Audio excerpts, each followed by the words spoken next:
Okay, guys, be shocked and amazed. I'm actually getting my video out early this week. It just happens to be fall break this week, so that's why. I'm still kind of trying to get my graduate school schedule in line with my life, and so I apologize for my videos being out a few days late. Lately, I'm going to try and remedy that situation and try and get my videos done Sunday night. So, anyway, this week, dang, I got a stupid dry cough that won't go away. So, it's not H1N1 or anything, so don't worry, you can't get it through the computer anyway. So, anyway, I thought I would talk this week about medical complications and eating disorders and when it's critical to seek help. I've had quite a few people bring this up in the past, and generally it's a huge problem in the United States. It's not necessarily so much of a problem in other countries where there is a publicly funded healthcare system. Unfortunately, we have this notion in the United States that we're going to screw everything up and that we have this perfect system already with insurance companies, even though we're approaching 40 million people who are uninsured, and even more who are underinsured. So obviously our system's working, right? Anyway, so because of that, I've gotten quite a few responses of people not knowing what to do because they need help and they have no way of getting it. For whatever reason, they may not qualify for Medicaid, they may not have the services available in their area, and they may not have insurance. There's a lot of different reasons, but and there are free resources out there. There are places to go to get help with resources if you need the help. And there's also a point in which it is probably dangerous for you to attempt recovery on your own without any medical supervision. So I want to talk about that a little bit. First of all, there are great resources out there. There's ANRAD. There's the ANRAD website. You can go to edreferral.com.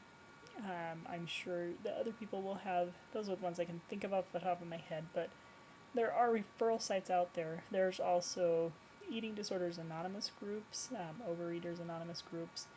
There's basic 12-step programs that are kind of general but encompass a lot of different addiction problems, and including eating disorders, and really in a lot of ways eating disorders pattern after addictions. And what I have found in my own recovery is, and talking to people who have substance abuse addictions, our issues and our problems are really not that much far apart, and we can kind of speak the same language. So, I've never really had a problem with substance abuse. I guess my eating disorder has been my drug of choice in the past. So, those are the kind of things that you can do. Where to locate those? There's college campuses are a great place to go. Sometimes church groups. You don't necessarily have to be a member of a certain synagogue or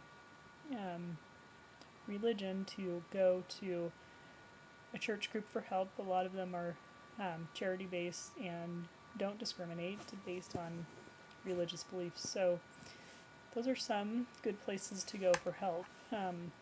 Check out, whoever the leader is of that church organization. Community action groups.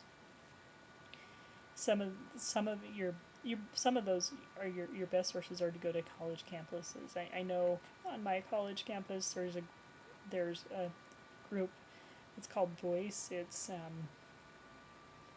and it's a eating disorder support or educational group, but in that there's a lot of support. And so going to where there are people with eating disorders who are in different stages of recovery can really direct you to the right resources.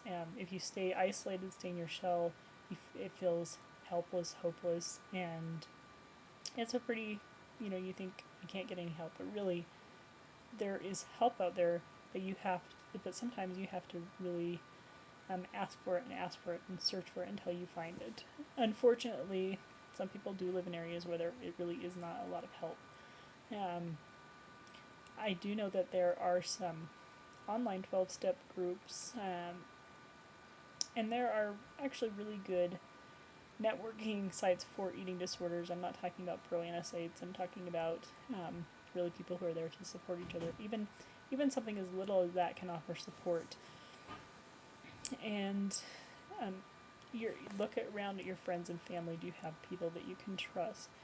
And if you do, you probably will have to help educate them about eating disorders. You may need to go to find resources for them to know how to deal with it, to know how to help you, to know, because they're gonna feel helpless.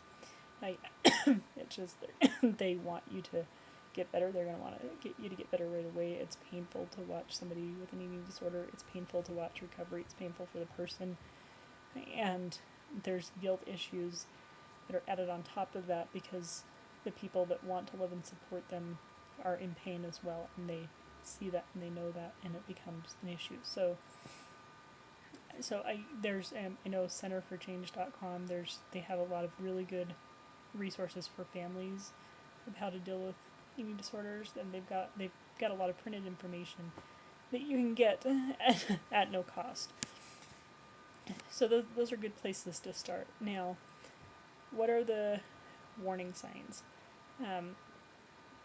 Now, obviously, if you are of a normal weight and maybe your restricting is not too severe, or if you have bulimia, or if you're an overeater, there are things you can do to correct that. You can check out intuitive eating.